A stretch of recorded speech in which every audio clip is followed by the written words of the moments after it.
8 grade अभ्यास पुस्तिका सामाजिक विज्ञान कक्षा 6 की जो पाठ्य पुस्तक है बच्चों, उसमें जो अपना पहला भाग है हमारे अतीत एक इतिहास का। आज हम चैप्टर नंबर 10 में इमारतें, चित्र तथा किताबें, जितने भी क्वेश्चन आंसर बनते हैं उन्हें हल करेंगे।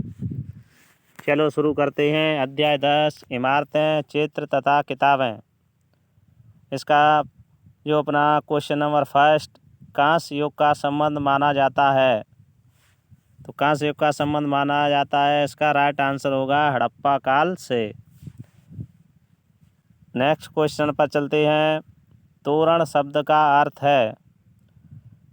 तोरण अलंकृत प्रवेश द्वार को कहा जाता है।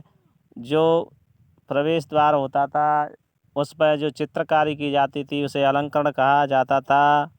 क्वेश्चन नंबर थर्ड, किस तमिल महाकाव्य में कन्नगी और कोवलन के चरित्र का वर्णन है? तो इसका राइट आंसर होगा बच्चों मणिमेखलाई। क्वेश्चन नंबर 4, भास्कराचार्य का संबंध था। तो भास्कराचार्य कौन थे? एक गणितज्ञ थे।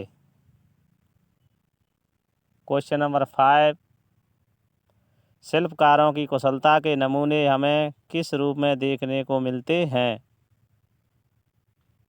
तो बच्चों जो शिल्पकार होते थे वे विभिन्न इमारतों में जो कलाकारी पत्थरों की कढ़ाई करते थे, मूर्तियां बनाते थे, उन्हें कहा जाता था।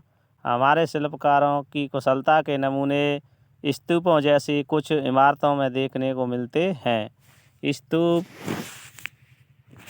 बौद्ध धर्म में बनाए जाते हैं। ऐसा माना जाता है बौद्ध के जितने अवशेष थे उनके स्थानों पर स्तूप बनाए गए थे। क्वेश्चन नंबर 6, किन्हीं दो प्रचलित महाकाव्यों के नाम लिखिए। तो दो प्रचलित महाकाव्य रामायण महाभारत हैं। क्वेश्चन नंबर 7, आज हमें जातक कथाओं का चित्रण कहाँ देखने को मिलता है? इसका राइट आंसर होगा आज हमें जातक कथाएं तो अक्सर स्तूपों की रैलियों तथा अजंता के चित्रों में दर्शाई देखने को मिलता है।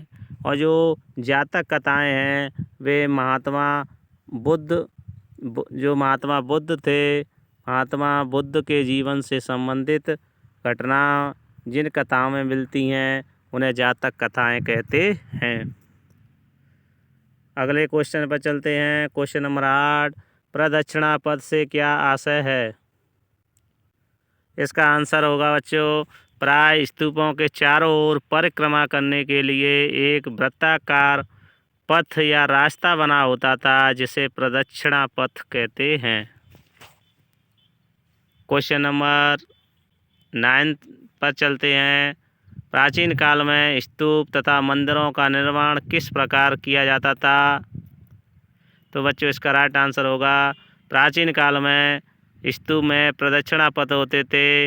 इस रास्ते को रेलिंग से घेरना वेदिका कहते हैं। वेदिका में प्रवेश द्वार होते थे। मंदिरों में विष्णु, शिव तथा दुर्गा देवी देवताओं की पूजा होती थी। मंदिर गर्भगृह होते थे जहाँ मुख्य देवी या देवता की मूर्ति को रखा जाता था।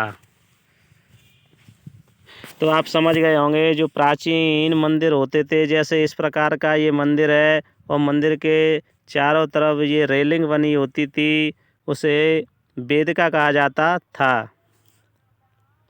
क्वेश्चन नंबर नेक्स्ट, आर्यभट्ट ने अपनी पुस्तक आर्यभट्टीय में दिन और रात होने का क्या कारण बताया है? बच्चों इसका सही आंसर होगा जो आर्यभट्ट ने उन्होंने दिन और रात पृथ्वी के अपनी धुरी पर चक्कर काटने की वजह से होते हैं ऐसा कहा था। अगले आप इसे ऐसे समझ सकते हैं जैसे ये भाग सूर्य है, सूर्य, और अगर ये पृथ्वी है तो ये अपनी धुरी पर घूम रही है। जो भाग पृथ्वी के आगे होता है, जो पृथ्वी का भाग सूर्य के सामने आता जाता है वहाँ दिन होता जाता है, और जो सूर्य के सामने के हिस्से के विपरीत घूमती चला जाता है तो वहाँ पर रात होती चली जाती है। क्वेश्चन नंबर 11, प्राचीन भारत में आयुर्वेद के प्रसिद्ध चिकित्सक चरक और सुश्रुत थे। क्वेश्चन नंबर नेक्स्ट 12, प्राचीन काल की चित्रकला की मुख्य विशेषताएं लिखिए।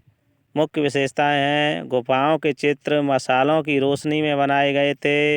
इन चित्रों के रंग 1500 साल बाद भी चमकदार हैं। ये रंग पौधों तथा खनिजों से बनाए गए थे।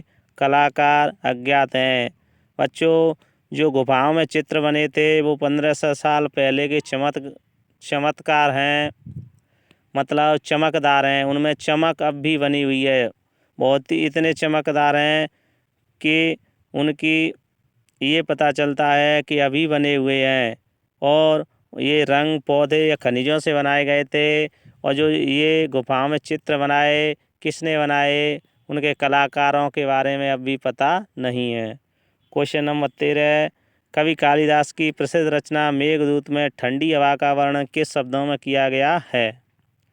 बच्चों, कवि कालिदास ने ठंडी हवा का वर्णन इस प्रकार किया है, तुम्हारे बौछारों से मुलायम हो उठी मिट्टी की भीनी खुशबू से भरे हाथियों की सांस में बसी जंगली गूलर को पकाने वाली शीतल बयार तुम्हारे साथ धीरे धीरे बहेगी। इस प्रकार कालिदास की जो मेघदूत रचनाएं हैं उसमें ठंडी हवा का वर्णन किया गया है।